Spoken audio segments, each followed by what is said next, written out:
everyone, welcome back to Kidding Around. My name is Melanie Smith and I am so thrilled that you are here with me today for another Wanderlust Wednesday. Today we will be traveling, or actually you will be traveling to my backyard, the Pacific Northwest. We'll be talking about some great native art and we'll also be making some transforming animals. Before we do that though, if you like what you're seeing here and want to follow along with all of Kidding Around's videos, please make sure to subscribe to our YouTube channel, and also if you really like what you're doing here, please share us with your friends. All right, are you ready? Get in the car or get on the plane and travel out to the Seattle area. That is where I live. Seattle is up in the northwest corner of the United States. There are some amazing native tribes in this area.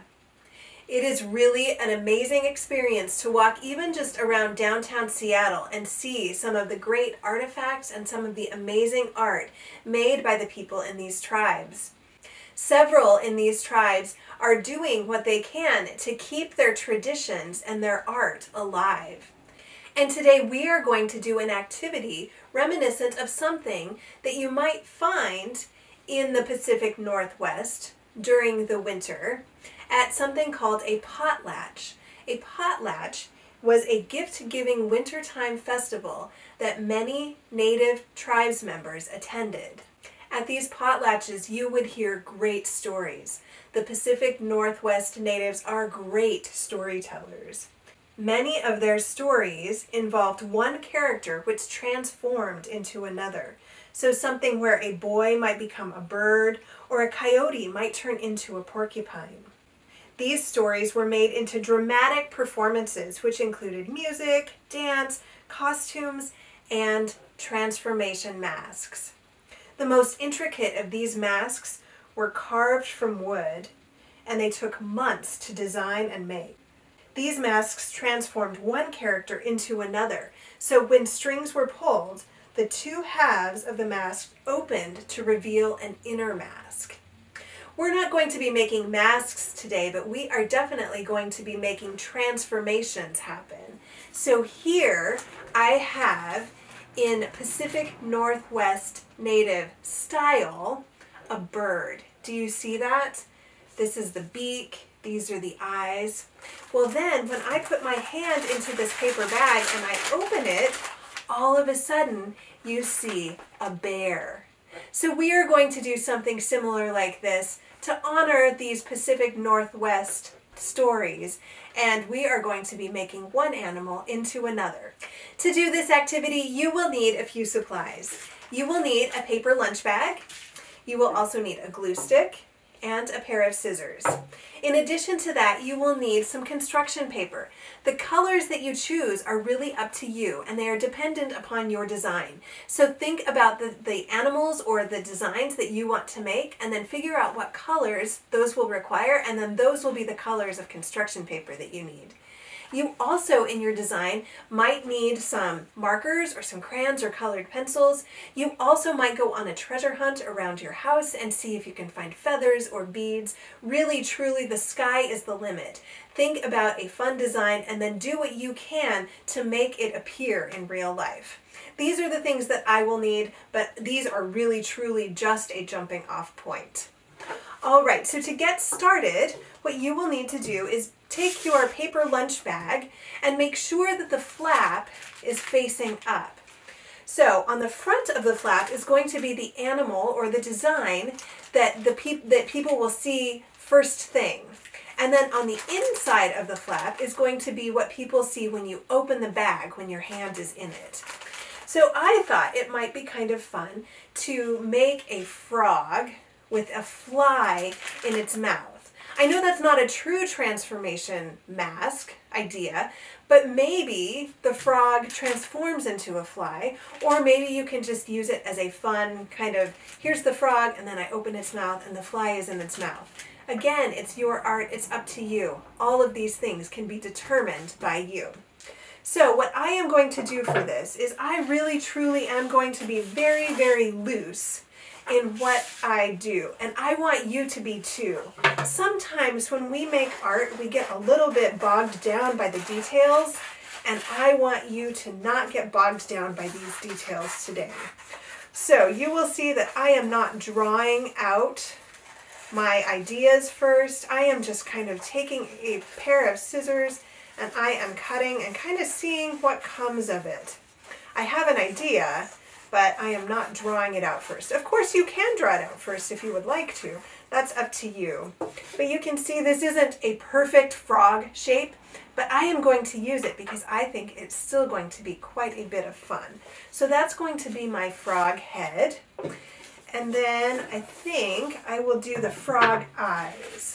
So I think it will be fun to put some white here in the little bumps, and then I will put some black in there too, and I think that will look quite eye-like. So I am going to do my famous thing about folding over paper and cutting once and getting two things. So I am currently cutting out two circles with one cut that are going to be the backs of my frog eyes, just like that. And you know what? I think they're a little too big, so guess what? Here, this is the really being free part, right? I am just going to cut into the circles a little bit more, and there we go. Those are my frogs, the whites of his eyes. And then I'm going to take my black piece of construction paper and I'm going to do the same thing. I'll cut a small little piece out, and then I will fold it over and cut out the circles that will then go in the whites of my frog eyes. All right, there we go. I think I have a good start on my frog. I also think that the frog needs some cheeks. So I am going to cut out two circles of red to make some frog cheeks. Again, I folded it over, I'm cutting once, and I'm getting two circles. All right. Yes, I like that. So I'm going to go ahead and glue that down now. I think that's probably all I'm going to have on the front of my transformation mask. And then I will work on the inside. So as you can see, this one is very much not in the Northwest native style. This one is, and I'll tell you, I had a lot of fun looking up the designs of the Pacific Northwest natives. They are amazing artists, and their art is incredible. I would highly recommend, if you have a chance to look those up online, that you do that and you find some of those great images. And then you can use them as inspiration, or not at all. You can just go with your own. But you're learning a little bit about the art of the Northwest natives. All right, so I think that looks pretty good. So now I'm going to glue that onto my flap. We'll just put a little bit of glue here. It doesn't have to be a lot. And then I am going to let this dry for just a few minutes. Now I'm going to be thinking about what I want on the inside of my flap. And I also will be realizing that this is going to get folded in the middle. So the problem that I had here as I folded these after I glued them is that they kept wanting to come up. So I found out where that fold would be, and then I glued very heavily right along both sides of that, and then I left it flat for a little while. That kind of helped so that they didn't stick up every time I put my hand in the bag. All right, so now I am going to fold this open, and I am going to put the inside of my frog's mouth in there. So again, I'm just freehanding this. I could draw it out if I wanted to, but there is something so fun and freeing about just deciding to cut your own design. I just love it. So I'm going to say that that is the inside of my frog's mouth, and then I think I'm going to put a fly in there too. So now I have to start thinking about a good story about either a frog eating a fly or a frog turning into a fly. And I think that story is actually quite interesting. A frog turning into the fly that it just ate?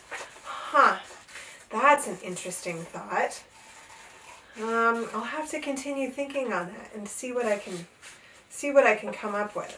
All right, so this is going to be just like my frog is very cartoony. My fly is going to be very cartoony as well.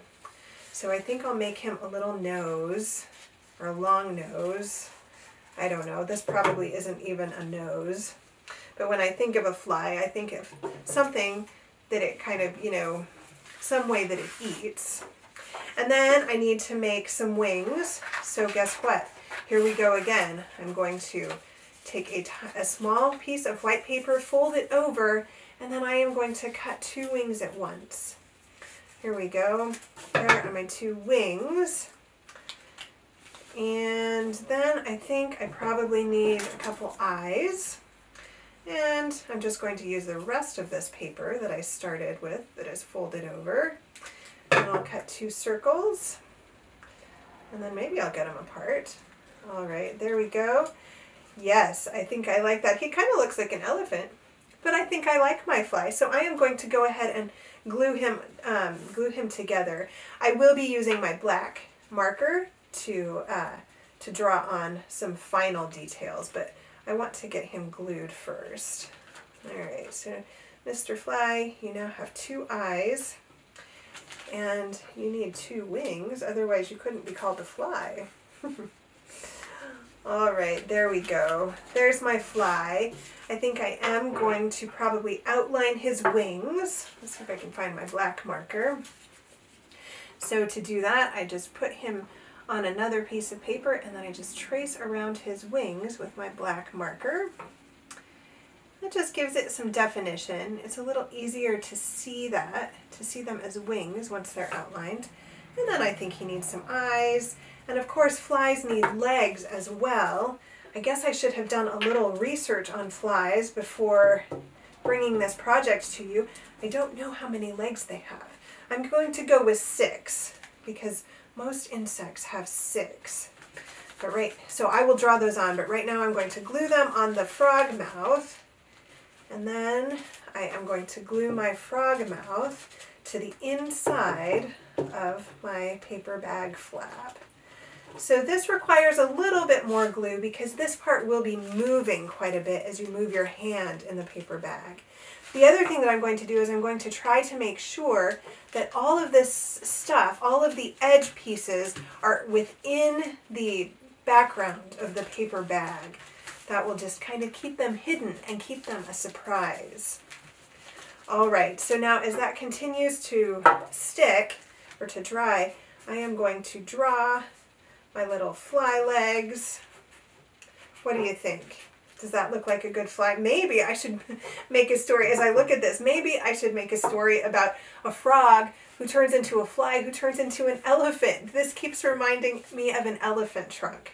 All right, well then once it is completely dry, you are going to fold that back.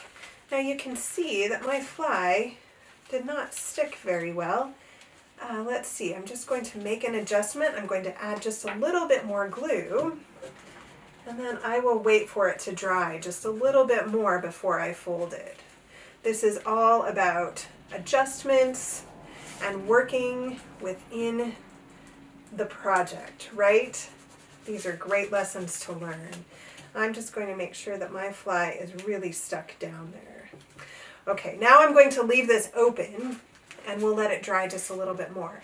But I'm going to continue on down here and make the body of my frog. So I'm going to go very simply, and I'm going to use something similar to the shape I've been cutting both for the face and the mouth, and I am going to make that into the body of the frog.